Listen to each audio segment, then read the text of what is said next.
Manifesto da plataforma Santa Marta Segura. Boa tarde a todos. Agradezco-vos, no nome de toda a plataforma, a vosa presenza aquí, nesta longa loita de David contra Goliat. Gracias a todos os representantes veciñais que aquí estades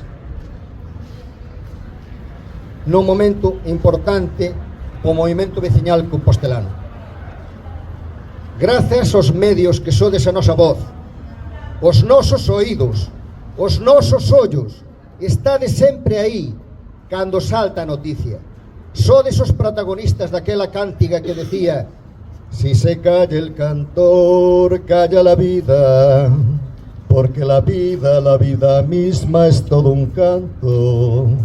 Si se calla el cantor, muere de espanto.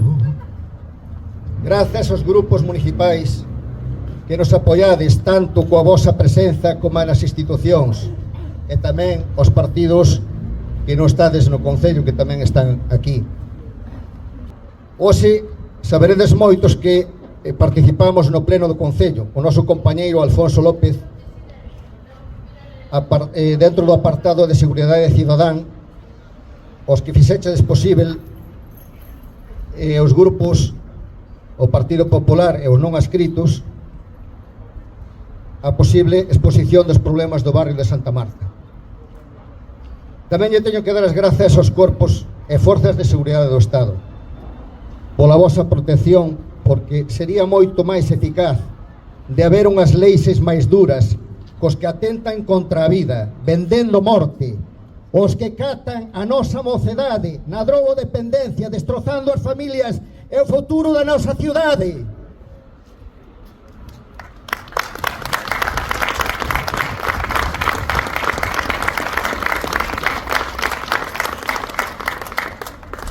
Como ben sabedes, o pasado venres faleceu outro drogodependente ao lado das obras do clínico, sumándose aos anteriores do mes de maio, a escasos 50 metros do Banco do Pobre e a 150 da Casa da Palmera.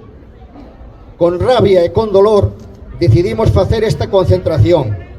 Levamos máis de ano e medio advirtindo do aumento de tránsito constante de persoas en estado desesperado buscando droga, acampadas en espazos públicos e portais, seringas nos parques infantís que xogan donde xogan os nosos nenos e as nosas nenas.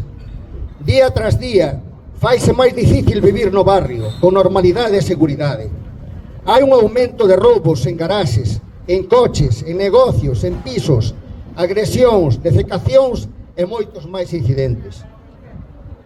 Dirixímonos directamente ao Concello de Santiago para pedir o seu apoio frente á habitual minimización dos feitos e da gravidade da situación.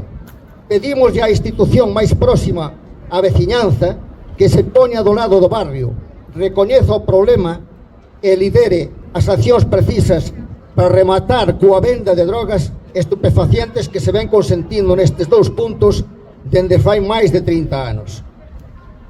Non exiximos nada extraordinario, solo que se aplique a lei. Cantas mortes máis teñen que producirse para que se actúe e se pechen estes puntos? Pedimos que se rehabilite a UMAD para atender aos drogodependentes en puntos de acollida onde poidan dormir, axudándoles na súa curación e na posible reintegración social. Pedimos o peche de puntos de venta de droga en Santa Marta e no resto da cidade, a cárcere para os narcos, que o Concello dea un paso adiante e nos acompañe nesta demanda legítima. Moitas grazas.